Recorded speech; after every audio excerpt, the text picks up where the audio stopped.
Hi everyone, welcome back or welcome to the ScrapbookPal YouTube channel. My name is Sarah Wiles and I am going to be making a card using these gorgeous Pinkfresh Studio Kindness in Blooms. I actually am using the stamps, the dies, and the stencils. Right there is like one of my favorite parts where when you ink it up for the first time and it turns black and you can see it all. It's just gorgeous. And they stamp amazingly. I didn't edit it out or anything. I literally stamped them once and that's all I have to do. They come out perfect. I was like, okay, I'm going to leave this. And then I'm like, no, I'm going to go ahead and stamp the sentiment. I usually stamp more than one of the image.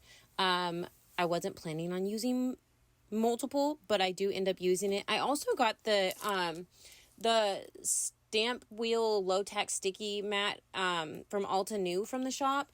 That way I could do what I'm doing here. It holds my stencil down. It holds my paper in place because I always have the problem of moving it when I am inking. I'm having some issues here because I'm just realizing that these are not supposed to line up perfectly. You'll see in a minute, I'll actually grab the back of the packaging for the stencil and look at it. But that's what I was doing there. I looked at the mat or the back, and I started out with crushed olive, and I'm not going into detail on this one. Like I said, I am going to do a second one. You saw me, stamp those out. I'm going ahead and doing Victorian Velvet here, and I'm going to peel that one off, and then I'm going to grab, which one am I going to grab? Oh, I'm grabbing the Wild Honey, and I'm doing the other portion of the flower, and I'm like, I like it, so I'm going to go ahead and do the other one right now as well. I also use the grid mat backwards, but it's okay. You live and you learn. I'm going to go ahead and grab these cute little Catherine Pooler brushes from the shop that I like the foam ones. They're great, but for smaller areas, I like the way these work better. I used the crushed olive, and then I grabbed the forest moss. If I think that's what this one is. And I'm just doing the centers and I realized I missed one. But I did the base of the leaves and stuff so that there was a little bit of shading to it. And then I grabbed a smaller one and I am doing the flower with the Victorian Velvet.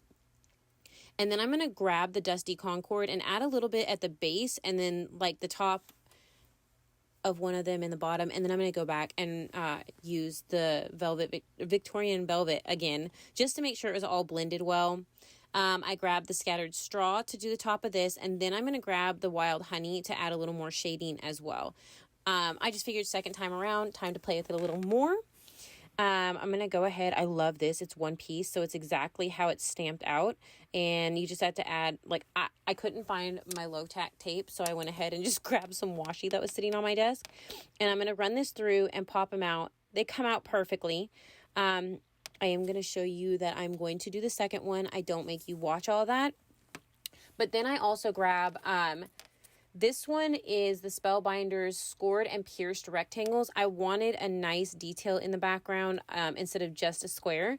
Then I also grabbed the Spellbinders Heartfelt Thanks and Scallops. And I'm cutting it out in two different sizes because I wasn't sure at the time which one I wanted. But I used the larger one. I just didn't like the way the small one looked. I'll use it for something else, so it's not a big deal. And right here, I'm going ahead and placing them, making sure I like the way they look. I grabbed these 3D foam dots and I start adding them to the back here. Sorry about that.